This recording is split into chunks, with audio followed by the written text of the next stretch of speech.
in shame. The Honourable David Parker. You know the National Party's on the wrong side of an argument when they stand up and say the only way that capital markets can succeed in New Zealand is if we let them trade what the government created. That's the National Party's economic plank for this 3 years. Sell off what the government has created in order that the capital markets can succeed and trade.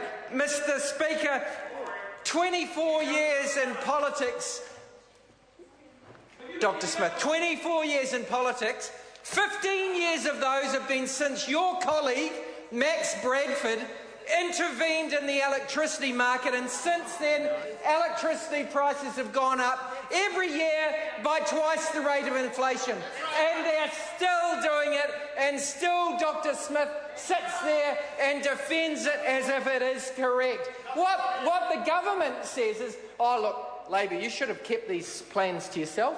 You shouldn't have told New Zealand investors.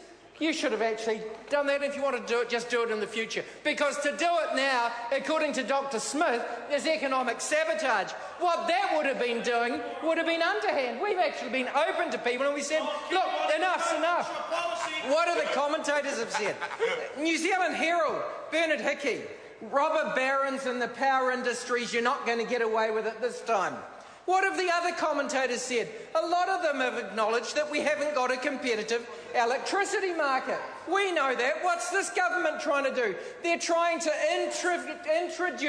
they're trying to cement in these excessive profits from the old hydro stations by capitalising them in to the balance sheets of the likes of Mighty River Power. And that's what we're discussing right now. What does the NBR say in respect of Mighty River Power's future profits, Dr. Smith? What does it say? Who cares, say the National Party? Well, I care, because if their profits go up, it implies yet more increases in the price of electricity. So what does the NBR say last week, the 10th of May? Mighty River Power projects in its prospectus a jump in its profitability in the current year from 90 to 94 million, up from 67 million last year, and in the 2014 year it's predicting those profits go up to 160 million. Well, a couple of points there. If this is so fantastic, why is it that we've got to give that to the private sector that the government's created? And secondly, actually, I don't hate the private sector. I actually want to do lots of things that improve the private sector. I want to have a decent investment signal into the economy through a capital gains tax so that we have less speculative investment into Auckland housing that the government tickles along. It really likes it, really. I want to have a neutral investment signal so that we have investment in productive enterprises, not in speculation. I want a universal KiwiSaver so that we have deeper capital markets. I want to change monetary policy so that we can actually earn our way in the world from our exports with a currency. But National doesn't want any of that. No. It's set. National's got this old-fashioned merchant banker view of the world. We shouldn't be surprised. That's what John Key is. He's a merchant banker. He's not interested in growing jobs or growing the real economy. He couldn't care a toss about that because he looks through the world through his merchant banking lens, which is the same as it was 20 years ago, which is what led to the global financial crisis. And yet what have we got the government doing? Here we go.